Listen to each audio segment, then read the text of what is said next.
और वह बूढ़ी औरत उन्हीं डाकुओं की नौकरानी थी। उसे डर था कि यदि डाकुओं ने उस लड़के को देख लिया तो वे उसे जीवित नहीं छोड़ेंगे। यह सुनकर लड़का थोड़ा घबरा गया, लेकिन अंधेरे में कहीं और जाना आसान भी नहीं था। ऊपर से दिन भर की थकान ने उसकी आंखें बोझिल कर दी थीं। बूढ़ी औरत के कहने पर वह चुपचाप घर के एक कोने में जमीन पर लेट गया और सो गया। आधी रात के बाद जब डाकू अपने ठिकाने पर लौटे और वहां एक अजनबी को देखा तो वे आग बबूला हो उठे। उन्होंने बूढ़ी नौकरानी को बहुत डांटा। तब उस बूढ़ी ने सारी बात उन्हें बता दी और वह चिट्ठी भी डाकुओं के सरदार को सौंप दी जो लड़के ने उसे दिखाई थी। राजा की मोहर देखकर डाकुओं को संदेह हुआ। सरदार ने बहुत सावधानी से चिट्ठी खोली और पढ़ी। उसमें लिखा था, जैसे ही यह लड़का रानी के पास पहुंचे इसे मरवा देना और महल से दूर दफनवा देना। सोते हुए उस मासूम लड़के को देखकर सरदार का हृदय पसीज गया। उसे उस पर बहुत तरस आया। उसने वह चिट्ठी फाड़ दी और उसकी जगह एक नई चिट्ठी लिखी। उस नई चिट्ठी में लिखा था, जैसे ही यह लड़का राजमहल पहुंचे तुम इसका विवाह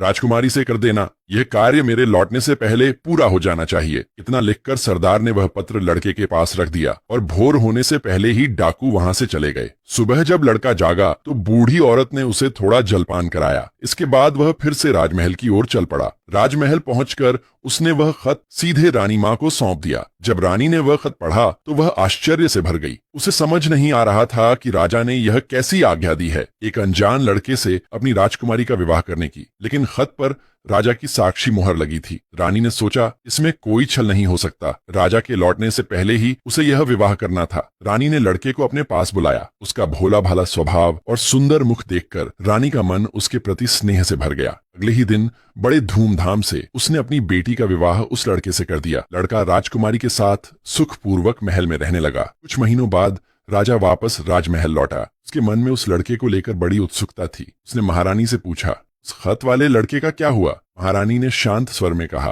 आपकी आज्ञा के अनुसार मैंने उसका विवाह अपनी राजकुमारी से करवा दिया। यह सुनते ही राजा क्रोध से भर उठा। जिसे वह किसी भी कीमत पर नहीं होने देना चाहता था वही हो चुका था। उसने तुरंत महारानी से वह खत मंगवाया। जब राजा ने उसमें राजकुमारी के विवाह की आज्ञा पढ़ी तो वह स्तब्ध रह गया। राजा को उस लड़के पर संदेह हुआ। उसने सोचा कि यह पढ़ा लिखा अवश्य है और इसी ने रास्ते में खत बदल दिया होगा। राजा ने लड़के को अपने पास बुलाया और कठोर स्वर में सच्चाई बताने का आदेश दिया। लड़के ने विनम्रता से कहा, हे राजन, मुझे नहीं पता कि आपने उस खत में क्या लिखा था। मैं तो उसे जैसा पाया वैसा ही लेकर आया।